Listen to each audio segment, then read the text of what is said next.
BD Law, o podcast sobre desenvolvimento de negócios no mercado jurídico. Este podcast conta com o apoio da CRWA, uma agência digital especialista em web design, e-commerce, websites e marketing digital.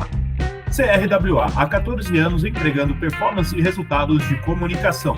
TKRA Contabilidade, a contabilidade certa para o crescimento da sua empresa.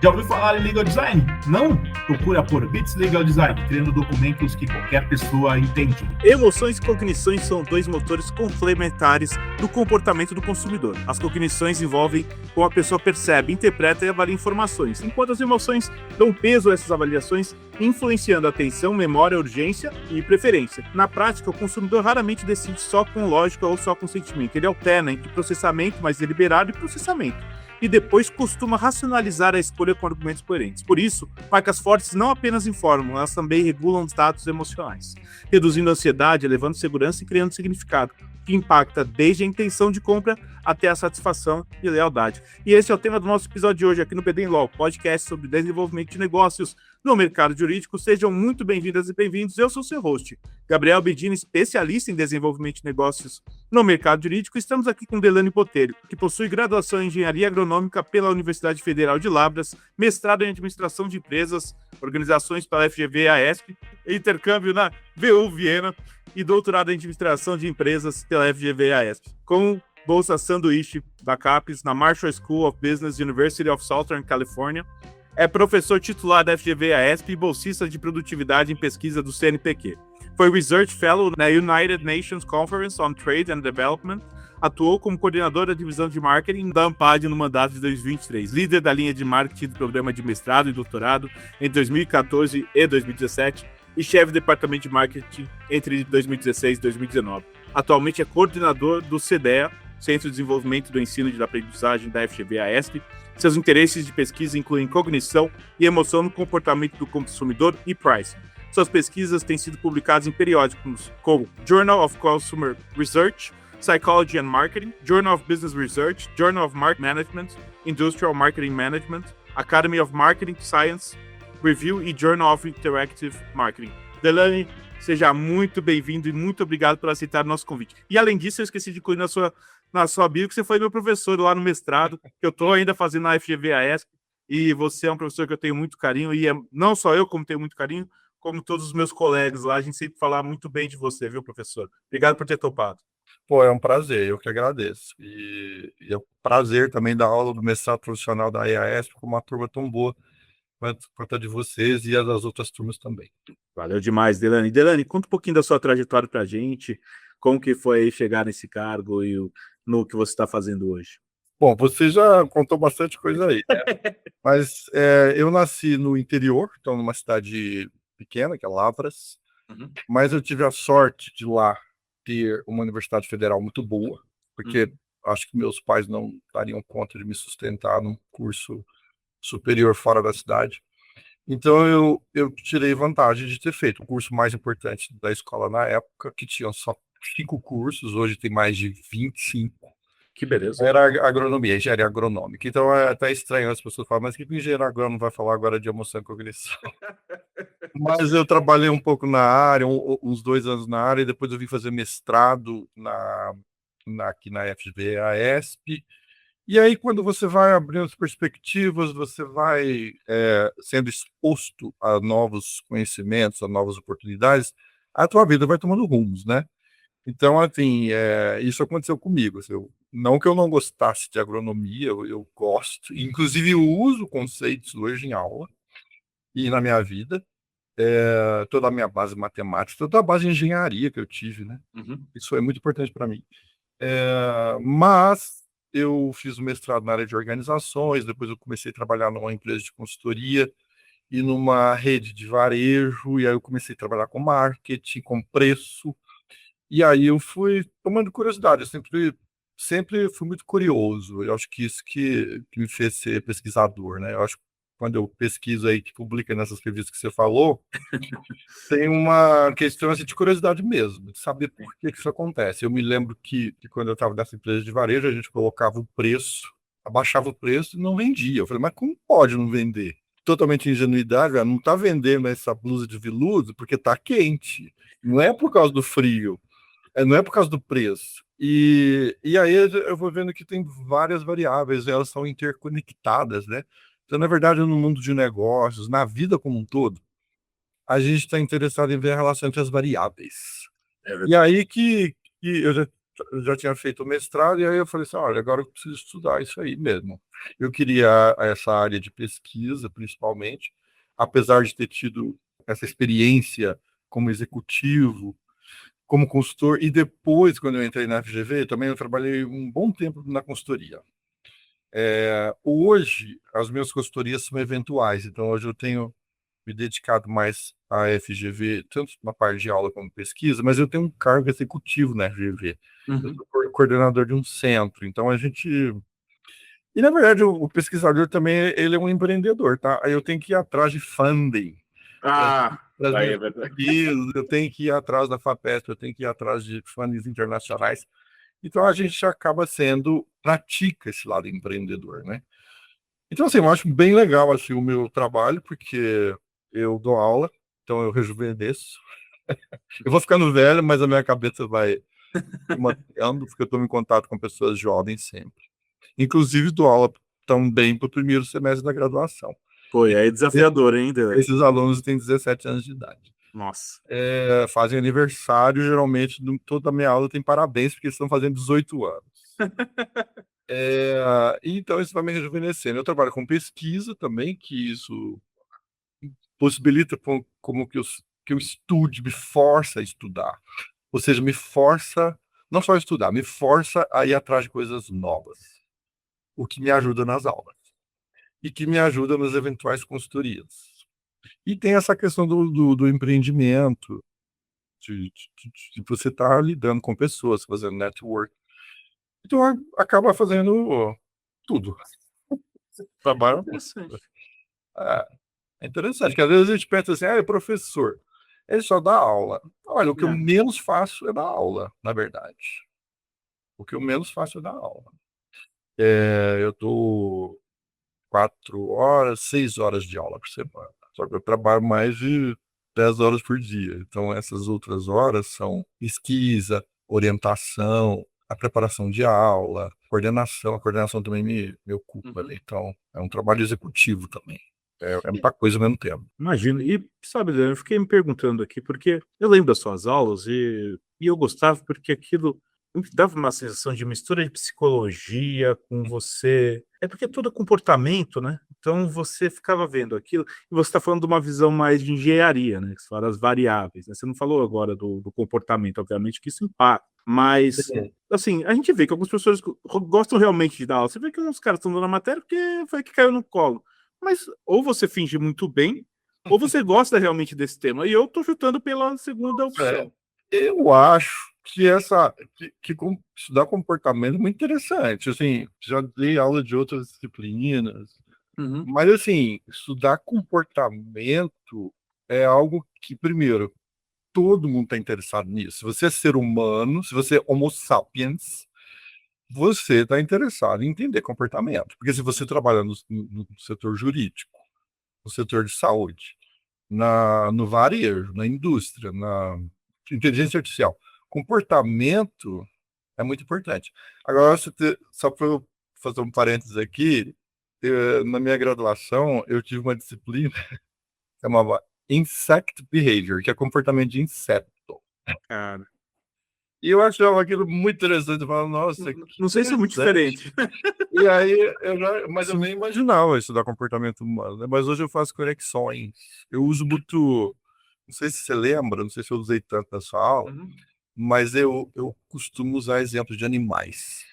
Porque eu já parto do pressuposto que nós somos Homo sapiens. Eu acho que foi nas primeiras aulas. A primeira aula eu falei, quando eu falo de emoção, eu falo de animal. Porque se a gente estuda o comportamento humano, eu vou entender o homem, o humano. O humano é mamífero. Então tem muita coisa. Eu falei, tem nada a ver com inseto, eu só dei um exemplo lá. Mas é um mamífero. Então você vai ver que tem muita coisa que a gente se comporta com um mamífero. Coisas biológicas e tal. E aí depois o ser humano optou por desenvolver o cérebro o pré-córtex, né? Que é essa parte frontal aqui. E aí foi ficando mais complexo, né? Aí a gente tomou outro rumo, mas a gente mantém as características do mamífero. Então você vê que a gente optou por desenvolver o cérebro e o nosso corpo ficou para trás, né? É incrível como... Eu também tá atrás, viu, professor? Não, mas é incrível como o corpo do ser humano é muito fraco. Só para você ter uma ideia, agora vou dar um exemplo de agronomia. Claro. Quando o bezerro nasce, ele pula lá, pum, cara, já pula, cai no chão, já terra. Você consegue imaginar um bebê nascendo já indo para a terra? Ele morre de bactéria. E meia hora depois, menos que isso, 20 minutos depois, esse bezerro está de pé. Ele já está andando. E há 3 horas depois, ele está correndo. O ser humano demora não sei quantos meses para andar, entendeu? Então, assim, a gente é muito fraco, porque a gente optou pelo, pelo desenvolvimento do cérebro. Eu tô falando isso também, não é jogar a conversa fora, não, porque Não, isso eu não, vou falar faz todo sentido. na minha fala que tem a ver com o nosso. Não, e isso impacta nos nossos comportamentos, né? Se for pensar, eu estava lembrando, eu sempre lembro quando a gente vai falar disso, tem como lembrar para mim da obra do Freud, Civilização das Massas, né? Para mim é aquilo, explicando o comportamento das pessoas. Daí eu lembro quando eu estava lendo isso, eu estava na faculdade, na primeira faculdade, a gente tá fazendo comunicação social. Era uma aula do Luiz Felipe Pondé, né? Ele obrigava a gente a ler vários livros diferentes, era Freud, Kafka, todos esses clássicos. Sim. E aí eu lembrava de ver aquilo e lembrava do jogo de futebol, né? Do comportamento da manada. E aí, e ao mesmo tempo de como a gente é preguiçoso, o nosso cérebro vai pelo caminho mais curto, né? Sim. E isso impacta nas nossas E isso é decisões muito total. bom, tá? Isso é Hã? muito bom. Isso é muito bom do ponto de vista evolutivo. Sim, Porque se você evoluir pelo cérebro, o cérebro cria mecanismos para economizar energia. sim. Porque ele é muito importante. O nosso cérebro, ele gasta muita energia, que ele te mantém. Ele está mantendo seu rim, seu fígado, seu coração, tudo funcionando agora. Então, mesmo que você não esteja, se você estiver parado, dormindo, está gastando uma energia desgraçada. Então, o cérebro tem mecanismos de economizar energia. Então, quando você fala essa preguiça aí, Uhum. é um É mecanismo, sobrevivência. é sobrevivência, evolução. E Deilane, indo no termo, eu queria saber como que você diferencia na prática uma decisão guiada por uma emoção de uma decisão guiada pela cognição. É só para Claro. introduzir, né? Então, o comportamento humano, quase 100% dele é guiado por emoção e cognição. Emoção tem a ver com os nossos sentimentos, as emoções são processadas aqui, basicamente, na parte do cérebro, mais atrás, e a cognição é a racionalidade, é o processamento de informação, o aprendizado, né? E é processado mais basicamente aqui na frente, que é o córtex pré-frontal. Eu falo que é quase 100%, porque tem lá algumas, algum comportamento e decisão, entre aspas, sua, que é automático. Por exemplo, que não passa nem por cognição nem por emoção. Se você pisar num espinho, você tira o pé rapidamente. Isso não passa por processamento cognitivo nem por emoção. É a medula, nem no cérebro chega. E cerebelo. Então, assim, o que guia as nossas decisões e comportamentos é basicamente cognição e emoção. Quando eu estou escolhendo, por exemplo, vou dar o exemplo já de advocacia, porque eu poderia dar qualquer exemplo, né? Então, quando eu estou escolhendo entre dois escritórios de advocacia, para eu escolher qual que eu vou contratar, eu posso ir para um caminho mais cognitivo. Então, eu vou comparar histórico de vitórias desse escritório, a experiência da equipe, a especialização técnica, quanto vai custar esses honorários. Então, é toda a minha parte racional. Cognição e emoção andam juntas. Eu posso também, com certeza, eu vou usar o emocional também. O que é as decisões emocionais? Então, eu vou avaliar, esse escritório me transmite segurança, eu gosto dessas pessoas, esse advogado está eu não conheço ele ainda, mas ele está na rede social, eu tenho afinidade com ele, afinidade é emoção, Uhum. que você não consegue explicar direito, certo? Por que eu tenho afinidade com a pessoa? Eu sinto que eu vou dormir tranquilo se eu optar por esse escritório. Tudo isso é pensamento mais emocional. Eu posso estar usando mais emoção que razão, que é cognição, ou eu posso usar mais razão que cognição, mas eu sempre vou usar os dois, eu não consigo separar isso, não, tá? Então, as decisões que você toma na sua vida diária, às vezes elas envolvem muita cognição, muita emoção só. Por exemplo, eu vou comer o pão de queijo agora porque eu gosto. Gosto e pronto. Não interessa se ele é caro, não interessa se ele é feito com a farinha X ou Y, não interessa esse processamento racional. Interessa que eu gosto. Se você gosta, é emoção. Se você odeia, também é emoção. Agora, eu posso também escolher esse pão de queijo, né? Ter um processamento mais cognitivo. Eu vou assim, isso aqui é da marca X, eu já sei que a marca X é boa. Esse aqui é feito com... Eles falam que tem farinha integral, mas não existe isso não, tá? Isso é fake. Porque é polvilho. Então eu posso dar, tem tanto de vitamina, né? Aí então eu vou escolher ele. Eu estou tendo um processamento mais cognitivo. Então eu posso estar num contínuo de cognição e emoção, mas provavelmente eu estou usando os dois. Mesmo porque, por exemplo, lá quando eu falei dos mamíferos, né? Se tem uma coisa que aproxima a gente dos mamíferos, são aquelas 6 emoções básicas. Que seu gato, seu cachorro e você tem. Que é medo, que é uma das emoções mais importantes para a nossa sobrevivência. Se você não tiver medo, você morre. Alegria, tristeza, surpresa, nojo, e a outra, raiva. Eu tava lembrando do filme das emoções, né? Todas elas seu gato tem. E você também. E o que é mais interessante é que todas elas têm função, elas são importantes para sua sobrevivência. Aí as pessoas perguntam, mas tristeza é importante para a sobrevivência? A tristeza existe porque faz você refletir, baixa a tua, põe você numa situação cognitiva tal que faz você refletir, para você não repetir isso. Raiva é importante, porque se eu tô com raiva, eu preciso agir. Eu tô aqui, muito personal trainer fala assim, pega esse negócio aí com raiva, por quê? Porque isso te dá mais energia. Então a raiva te dá energia, isso é muito bom, mas você não pode ficar tanto tempo com raiva, tanto tempo com tristeza. As emoções, elas duram muito no curto prazo. As emoções básicas. Mas quando a gente vai para as emoções que só o ser humano tem, que são mais complexas, tipo inveja, tipo... Estou falando de segurança, mas vergonha. Eu tenho vergonha.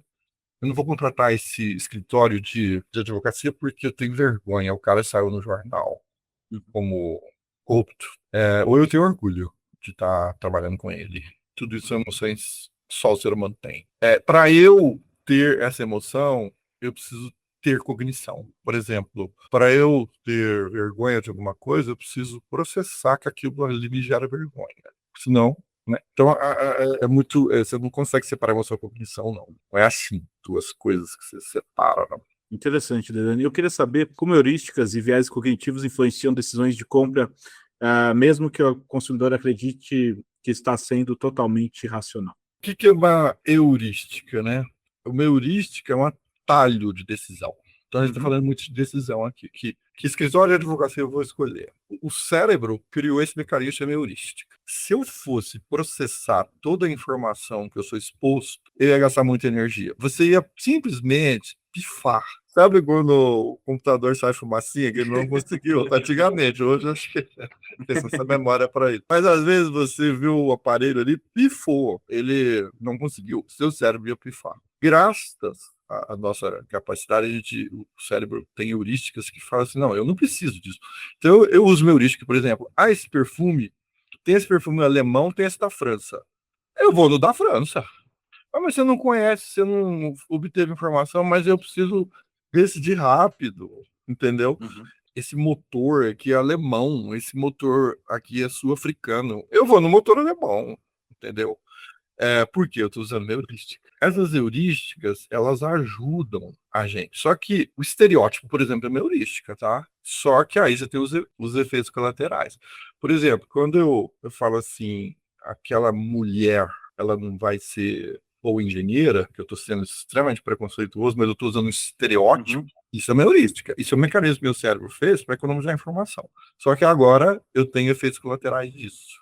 Porque eu tô reduzindo, eu tô minimizando, eu tô fazendo um monte de coisa. Vai, você ia falar alguma coisa? Não, é porque eu tava pensando aqui, isso que é o legal, né?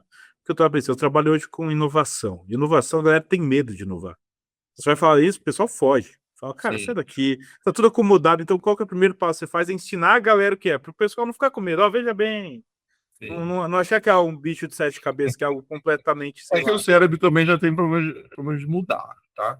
E Então a gente inovar treina, isso. eu, por exemplo, mudei muita coisa na minha vida. Você viu que eu fui mudando os Uhum. meus empregos, as minhas áreas, mas sempre angustiado, porque é melhor ficar onde está. Só que aí a gente tem a cognição suficiente para falar assim, não, se eu ficar onde eu tô, eu vou ficar parado. Eu quero subir. Então, para isso, eu vou ter que encarar a mudança. Mas o cérebro vai falar, não, fica aí, quietinho, que é melhor. Porque isso economiza energia para mim, que eu preciso manter você funcionando. É quase contra-intuitivo mudar, né? É, o cérebro sempre vai ter isso. Então, a gente tem conflito, sim. As mudanças vão gerar conflito e a gente tem que saber lidar com elas. Tem coisas que você tem que saber lidar com. Então, voltando à sua pergunta de heurística, uma heurística que eu acho interessante é aquela que é o framing, né? Que é o enquadramento. Então, se eu falar para você assim, que você falou de viés é um viés cognitivo. Você nessa ação jurídica vai ter, qual que é o melhor falar? Você vai ter 90% de sucesso de ganhar a ação. Uhum. Ou você vai ter 10% de fracasso, de perder a ação. Tanto faz que eu falar um ou falar outro, é a mesma coisa. Só que para o ser humano não é. O cérebro processa diferente. Isso é chamado de viés cognitivo. Então, se você falar, você vai ser 10% de fracassar. Eu falo, já me dá muito medo. Então você tem que falar Eu vou 90% de chance perder de- essa ação. 10% de chance de perder. Nossa. Agora você tem 90% de chance de ganhar. Eu falei, nossa, coisa boa. Certo? Então, isso é viés cognitivo. Isso chama framing. A forma como você mostra para o seu cliente, né? Falando agora na linguagem de business, mostra para o seu cliente, ou então o iogurte, ele é 10% fat free, Uhum. não, 90% fat free, ou ele tem 10% de gordura. É a mesma coisa. Só que se eu falar que ele tem 10% de gordura, é estranho. Isso tem a ver com aquela teoria do prospect theory, a teoria do prospecto de Daniel Kahneman, né, Tversky, que as pessoas elas dão mais valor à perda do que ao ganho. E isso elas fazem automaticamente, por isso que é uma heurística, um atalho. Isso explica por que se seu produto, seu serviço falhar uma vez, as pessoas vão ficar muito mal. Mas se você ser bem-sucedido em várias, é normal. Ser bem-sucedido em várias, é normal. Falhar uma vez, chama muita atenção. Isso explica também por que notícia ruim corre mais que notícia boa. Isso explica porque se você abrir um jornal de notícias, sessão de notícias de um jornal, qualquer lugar do mundo, qualquer lugar, pode ser na Noruega, tá? A maior parte das notícias serão de coisa ruim. Às vezes, uma vez eu fui num desses países, não tinha notícia ruim para dar, tipo assassinato, essas coisas. Aí, tipo assim, a ponte trincou. Então tava na manchete. Mas nas outras, todas as rodovias do país, estava tudo fluindo. Mas isso não interessa. Isso é uma heurística, esse framing, que é de aversão. Você poderia me perguntar assim, mas por que o ser humano é assim? Porque isso ajuda muito na evolução dele.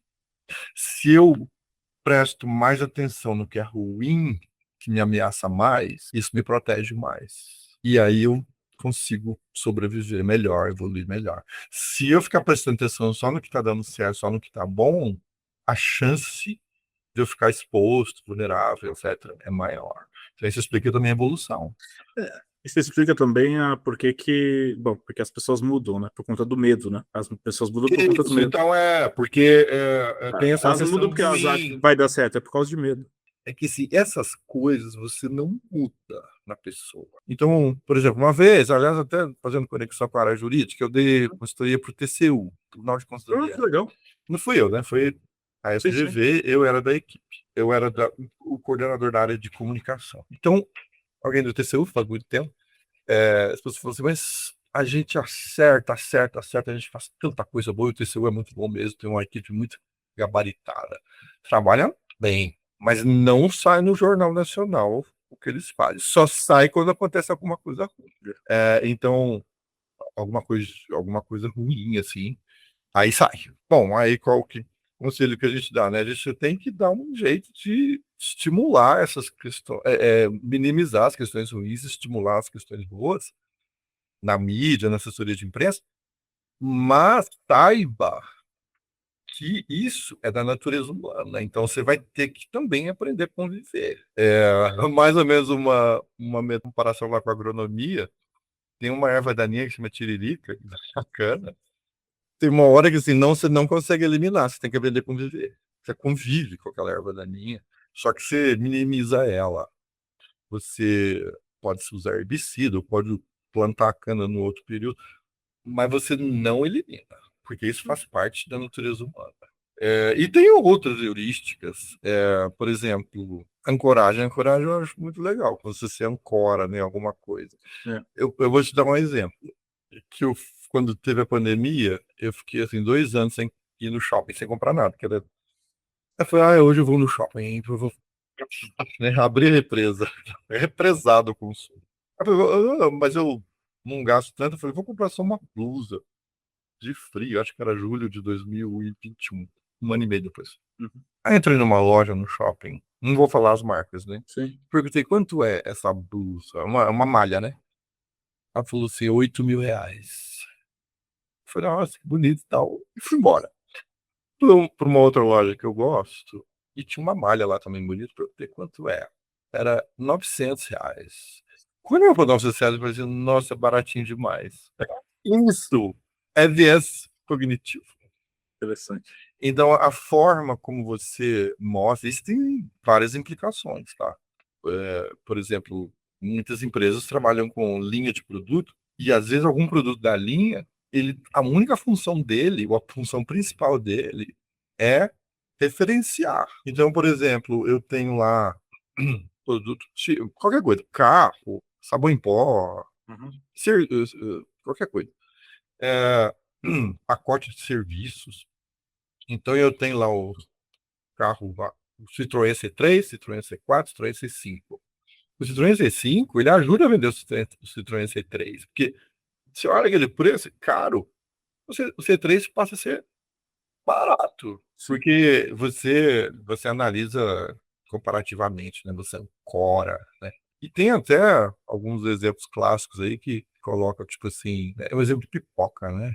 Mas, tipo assim, a pipoca eu nem sei o preço de pipoca. A pequena é 10, a pequena é 10, Uhum. a grande é 30. Aí o que eu faço? Todo mundo vai comprar de 10, que é mais barato, etc. As pessoas são sensíveis a preço. Agora, eu introduzo uma opção que é média, custa 27. A pessoa olha assim, a pequena custa 10, a média custa 27 e a grande custa 30. Mas a média tá custando 27. Cara, eu vou na grande. Eu tô ganhando, certo? Porque teu cérebro, ele não raciocinou tanto. Ele usou viés, ele usou uma heurística, falou assim, vai na grande, pelo amor de Deus. A média tá 27. E aí você aumenta a tenda de grande. Então, assim, esses conhecimentos aí de comportamento, que daria um podcast aí de um semestre inteiro, muitas das decisões dessas empresas, que aí podem ser tanto empresas de pipoca, quanto empresa de carro, quanto qualquer serviço, como serviço jurídico, serviço de saúde, serviço de educação, funcionam, porque está trabalhando com o comportamento humano. E o comportamento humano, ele não vai diferenciar muito se é pipoca ou se é carro. Ele tem uma lógica. Essas lógicas são validadas, pesquisas no mundo inteiro, em várias épocas. Então, o ser humano funciona assim mesmo. É claro que vai funcionar, uma pessoa vai ser um pouco mais diferente, mais racional, a outra pessoa vai ser mais emocional. Isso também é característica de personalidade, né, pessoal? Puta, é muito interessante isso, Delane. E eu queria saber de que maneira emoções antecipadas, como medo de arrependimento ou desejo de pertencimento, influenciam decisões antes mesmo de o consumidor avaliar racionalmente essas alternativas. Já falou um pouco disso, né? Mas poder dar um reforçado. Então, outra coisa que diferencia o ser humano dos mamíferos é que a gente está preocupado com o futuro. Então, não é só... Ansioso para burro. Aí vem a ansiedade, né? Porque o ser humano é o único animal, pelo menos até que a gente saiba, que sabe que vai ter a morte. A morte está lá no futuro, mas a gente já sabe que vai ter. Bom, eu estou falando de morte só para dar um caldo aqui, mas eu também estou preocupado já, o que vai acontecer amanhã, na semana que vem, o ano que vem. Posso estar mais ou menos, mas eu penso nisso. Quando eu penso isso, eu trago emoções para o presente. Então, é isso que a gente chama de emoções antecipadas, né? Então, eu posso falar assim, ó, eu vou contratar esse escritório de advocacia hoje porque eu estou pensando em antecipar o custo emocional de eu errar lá no futuro. Isso é uma proteção psicológica que a gente tem. É uma proteção psicológica. Então, eu vou escolher ele porque várias razões, né? Eu vou escolher ele porque ele é mais tradicional do mercado. Eu vou escolher ele porque essa pessoa, um dos advogados que tal eu conheço, que alguém me indicou. Então, isso me dá conforto psicológico. Eu antecipo emoções de segurança, de conforto. Essas questões de antecipação de emoção também são bastante interessantes, são muito estudadas também na área. Eu estava pensando aqui, que daí isso leva para a próxima pergunta, Delane, que é, e a última pergunta aqui, como que pequenas fricções na jornada elevam carga cognitiva e geram emoção negativa? Porque você vê, hoje um dos principais pontos de, pelo menos, eu não verifiquei a pesquisa, mas eu tinha visto a pesquisa do ano passado, que uma das principais, um dos principais motivos de perda do cliente dos escritórios é da demora de resposta. Demora de resposta, e daí se a gente pensar em pequenas fricções, eu também penso da parte que às vezes a cobrança, a forma como você cobra o cliente, fala, pô, você está mandando e-mails, mas você já tinha cobrado isso, por que você está cobrando de novo? Isso você faz perder um cliente por uma besteira dessa. Sim. Eu acho que isso são as fricções, eu estou viajando aqui. O que eu entendo assim, por fricções, né? Uhum. Que é ruídos na jornada, né? Sim. Vamos pensar assim no serviço jurídico. Uhum. Você falou aí da demora, né? Demora de resposta, dificuldades para encontrar informação, para alguém me dar informação. Eu sempre tenho esse problema. A inteligência artificial tem me ajudado, não. Eu não confio tanto na inteligência artificial, mas eu sou obrigado a confiar. Por exemplo, é um contrato que a linguagem é técnica demais, que é muito difícil de entender, formulário muito longo, o processo é pouco transparente, eu não entendo direito o que está acontecendo. Bom, tem vários tipos de fricção no serviço, aqui eu acho que eu dei até exemplo de serviço jurídico mesmo. Esses, eu vou tentar dar uma resposta que costure com o meu raciocínio, né? De Homo sapiens. Essas fricções, elas aumentam carga cognitiva. Porque eu tinha uma propaganda antigamente que pneu bom é quando você não sabe que tem pneu no carro. Se você nem sabe que tem pneu no seu carro, pneu é uma coisa do seu carro, que o pneu é bom. É verdade. Porque quando quando alguma coisa começa a dar defeito, aí você sabe que ele existe. Bom, isso é fricção. Isso gera carga cognitiva. Carga cognitiva, quando você coloca essa carga cognitiva para o cérebro, você já sabe que o cérebro não gosta muito disso, porque ele quer economizar energia. Então, essas cargas cognitivas, elas começam a antecipar a emoção negativa. Então, pequena raiva, frustração. Então, essas fricções, elas geram essa questão da carga cognitiva e, como consequência, vem as emoções que a gente chama de emoções de valência negativa. Todas as emoções são importantes para o desenvolvimento humano, mas tem emoções que são negativas, de valência negativa, que são ruins para mim. Então, quando eu falei, por exemplo, que tristeza ela tem uma função muito importante na sobrevivência do Homo sapiens, mas para mim é negativa. Então, frustração, né? Frustração, raiva. Tem raiva mesmo, tá? Provedor. E aí, vai acumulando isso. Aí, uma linguagem mais de business, você vai tendo aversão à marca, né? Menos probabilidade de decidir sobre a marca, menor probabilidade de pagar. Willingness to pay, que a gente fala em inglês. Estou disposto a pagar menos, que vai ter muita fricção. Posso compensar com o preço. Aí entra a teoria de preço. Aí a gente cai na área de business. Se quiser, a gente continua o podcast em business puro. Não. Entendeu? E aí você cai no preço. Eu falo assim, não estou disposto a pagar isso não, porque... Ou então, um exemplo mesmo disso, um amigo meu falou assim, eu vou pagar não sei quanto desses móveis planejados, mas era caro pra caramba. É uma marca famosa. Porque eu não quero dor de cabeça. Dor de cabeça é carga cognitiva. Quer dizer, é a consequência da carga cognitiva. É interessante, né? Porque eu sempre isso, eu ficava pensando isso na sua aula. Porque para mim fica muito claro que muitos dos serviços, a maioria, talvez, na advocacia, você contrata por medo e você contrata por raiva. Raiva, você fala, esse filho da mãe, eu vou processar esse desgraçado que fez eu passar por isso. Tem muita emoção forte, né? Básica, inclusive, porque medo e raiva são emoções básicas. Sim. Que a verdade é para trabalhar bastante isso como exemplo em aula. Estou pensando só agora. Raiva, né? Então eu vou quando eu chego a contratar um serviço jurídico, dependendo do contexto do caso, pode ser que eu já chegue muito alterado emocionalmente. Você veja isso, né? Teve uma vez, eu já contei esse caso algumas vezes, mas na época eu advogava ainda. Aí o cara me ligou e falou: não, eu quero processar meu vizinho. Aí eu fui lá, tal, eu falei, mas por que, senhor? Aí ele explicou a situação toda, eu falei: olha, dá para entrar com processo com ele, mas você vai ter uma dor de cabeça de entrar com processo, porque talvez não chegue a solução que você quer, só vai te dar mais raiva. Talvez o caso aqui, embora eu entenda a sua frustração, tudo, talvez seja o caso do senhor conversar com o seu vizinho e propor uma solução nesse caso. Ele falou, mas ele fica falando isso, eu falei, fala que ele tá certo. Vai mudar alguma coisa pro senhor isso? Ele falou, não vai. Então fala que ele tá certo, pede desculpa. Eu falei, mas não fiz nada de errado. Eu falei, você quer resolver isso ou você quer entrar com uma ação? Se você quer realmente brigar, provar quem tá certo, entra com ação. Mas vai dar dor de cabeça. Você está evitando antecipação de emoção negativa para ele. Bom, eu perdi o cliente desse dia, mas ele saiu mais feliz. Ele mandou uma mensagem legal, falando, pô, você é o primeiro advogado que não tem E aí, eu tô certo processar. Poderia entrar no outro campo de comportamento, é memória.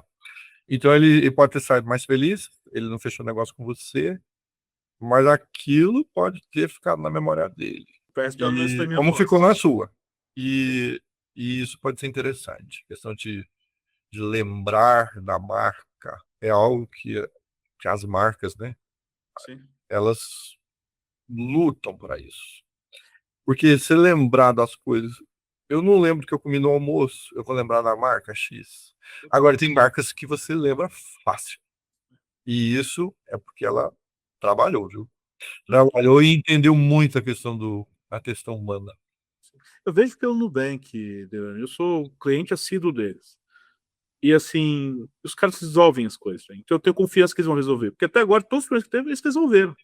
E eu não precisei ligar 2 vezes. E resolveram quando eu liguei. E aí você cria essa confiança. E eu acho que isso no direito, obviamente, muitos produtos, mas no direito, na medicina, a gente vê isso muito também. Muito importante. O cara pode ter o melhor currículo, mas você precisa confiar no médico, porque o cara vai abrir sua cabeça. Você trata com um tema muito sensível, você vê a vida da pessoa. É o atributo de credibilidade que a gente fala, né? Você tem que acreditar e pronto. É isso, é fé. Porque, até voltando um pouco de conceito, que não tem a ver com emoção ou cognição, Sim. Tem a ver com cognição. O direito, os serviços de saúde, os serviços jurídicos, eles têm alto atributo de credibilidade. Existe uma classificação básica, assim, que os produtos, de modo geral, têm alto atributo de busca. Atributo de busca, você consegue provar o produto antes de comprar. Por exemplo, eu consigo provar a roupa no provador. Antes de comprar, eu consigo avaliar. Não é que eu consigo provar, eu consigo avaliar antes de comprar. Tem produtos que eu consigo avaliar depois de comprar só, eu não consigo avaliar antes. Por exemplo, corte de cabelo. Consultoria também, né? Às vezes a consultoria você consegue avaliar, mas não consegue avaliar tanto. Corte de cabelo eu acho um ótimo exemplo. Corte é verdade, sim. Porque o corte de cabelo você não consegue avaliar, mas você consegue avaliar depois. Mas você consegue avaliar. Meu corte de cabelo ficou bom. Agora, tem produtos, e aí são muitos serviços, que você não consegue avaliar nem antes, nem durante e nem depois. Você não consegue avaliar totalmente, você consegue avaliar de alguma forma. Mas, por exemplo, eu contratei um serviço jurídico, um escritório de advocacia para uma causa e eu ganhei a causa. Beleza. Eu consegui avaliar? Consegui, porque eu ganhei a causa. Mas eu consegui avaliar uma parte só. Porque eu não sei o que aconteceu. Eu não sei se eu poderia ter ganhado mais que aquilo. Eu não sei se eles usaram melhor o conhecimento técnico. Eu não sei, porque não sei. Tem que acreditar. Daí o atributo de credibilidade ser tão alto. Não, e tem outro ponto, porque qualquer advogado que fala que a causa é ganha, você desconfia. Porque não existe causa ganha no direito. Porque não depende só desse advogado, ele pode ser o melhor do mundo, não depende só dele. Depende de quem vai olhar a causa, depende de uma série de coisas. Então não existe causa-ganho. Então você não vai conseguir, porque às vezes o cara ganhou, mas às vezes ele pode ter dado sorte. Porque às vezes podia ser uma causa que você provavelmente podia perder, de repente. Mas deu sorte Exatamente. Porque deu sorte. É. Então, assim. Tanto que a obrigação do advogado, às vezes, ele não se garante no resultado, é a obrigação de meio. Isso tem implicações também muito para preço, porque como é que eu vou colocar preço num produto que tem alto atributo de credibilidade, né? Daí vem um negócio que, por exemplo, hoje é uma grande dificuldade no mercado jurídico, porque o que acontece? O mercado jurídico, durante muitos anos, no começo, eles cobravam por projeto, faz anos atrás. Aí depois os clientes pediram para mudar, cobrado por hora, e agora eles querem que volte por trabalho, por serviço, não por hora. E aí, como que você vai fazer isso? Como que você vai mostrar o ganho que você trouxe? A maior dificuldade é provar o valor. Exatamente. É super interessante. Delany, eu adorei a conversa, cara. Eu adoro conversar com você. Eu fico falando, nossa, tem tanta coisa para mudar no meu trabalho que eu já preciso fazer umas coisas. Eu falo, cara, eu preciso melhorar aquela proposta, preciso fazer isso, vou colocar os peitos. É normal. Eu também estou sempre pensando que eu tenho que mudar coisas no meu trabalho, melhorar. E isso é um bom sinal. É sinal que a gente está preocupado em melhorar, mas é assim mesmo. No dia que você fala assim, tá tudo bem, tá tudo tranquilo, tu pode ficar preocupado. É isso mesmo, Delany. Delany, eu queria agradecer a sua presença aqui no BD Law e por ter compartilhado a sua experiência com a gente. Eu queria saber se você tem um contato para deixar que o pessoal quiser conversar com você, aprender mais sobre o tema. O espaço é seu, cara. Muito obrigado. Eu agradeço, adorei também conversar com você. Eu acho que é a primeira vez que a gente conversa assim, né? Porque tem aquela relação de professor-aluno lá que a gente conversa com a turma, vai rapidinho ali. Sim. Mas eu sempre gosto de ter contato com meus alunos e eu acho que a relação professor-aluno é enquanto você é ali na disciplina, mas depois eu acho que seria muito interessante tornar uma relação de amizade, isso é muito interessante. Relações, né? Mas eu estou à disposição aí. O meu e-mail é delane.botelho@fgv.br. E aí, quem quiser entrar, pode mandar e-mail. Fala do podcast lá do BD. E você está no LinkedIn também, né, Delany? Eu estou no LinkedIn. Eu preciso dar uma atualizada no meu LinkedIn, também desatualizado. Precisa porque... Mas eu vou fazer isso agora. Tá vendo como eu tenho que mudar as coisas também? Você precisa conectar com as emoções da galera lá nas redes sociais. Exatamente, eu vou fazer isso. Antes desse podcast entrar no ar. Boa. Valeu, Delany. Pessoal, a gente vai ficando por aqui. Não deixe de nos seguir nas redes sociais. Estamos lá no Instagram, @BDenLaw, e no meu LinkedIn, Gabriel Bidini, onde vocês vão encontrar conteúdo sobre desenvolvimento de negócios e mercado jurídico. Este é o BDenLaw, o podcast sobre desenvolvimento de negócios no mercado jurídico. Nos vemos no próximo episódio. Até lá.